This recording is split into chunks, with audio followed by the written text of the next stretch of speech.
Okay, hey guys, and welcome to the Underwater Realm week 48. It's a really exciting week this week because I'm going to be talking to you a little bit about a new system we're putting in place. First of all, this is Shaz. For those of you that haven't met Shaz yet, he's in charge of production design and 3D visual effects, although this week he's got a pretty unique task. Yeah, this week I've been working on Pre-Viz. That's pre-visualization for anybody who doesn't know, and it's been quite an exciting process, really.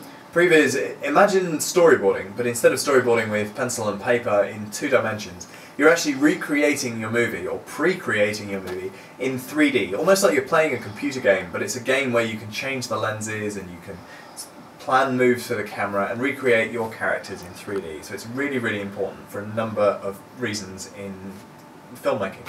So what we're going to be doing over the next few weeks is we're going to be kind of stopping in and showing you the progress that we're making with this piece of software. But first and foremost, what have you been doing this week, man? This week I've mainly been working with a team of guys, and we're kind of populating this piece of software with all the props and sets and locations and just all the bits we need to, which are going to be really in our film basically. So we can build set pieces, we can build characters and everything that would be in the actual films without having to spend any money or even just roll the camera, so we can completely create the world of our film and watch it back. It's really, creatively incredibly important, because it means that we can actually literally watch our movies and then say, actually, I don't think this set is big enough to really do justice to the scale. And of course, if you learn that lesson in pre-production, that's a really cheap and rewarding lesson to say, actually, we need to make that set twice as big. Especially as my job as production designer, this way I can test out sets in 3D without having to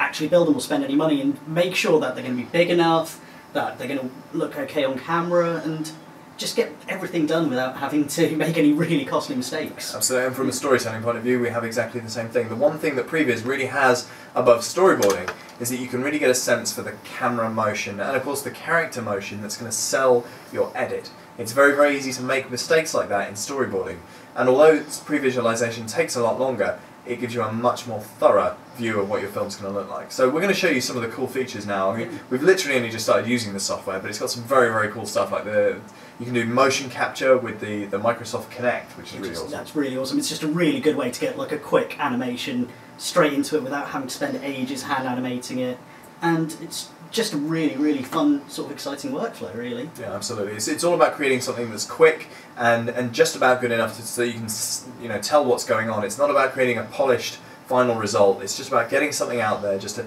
CG sketch, if you will.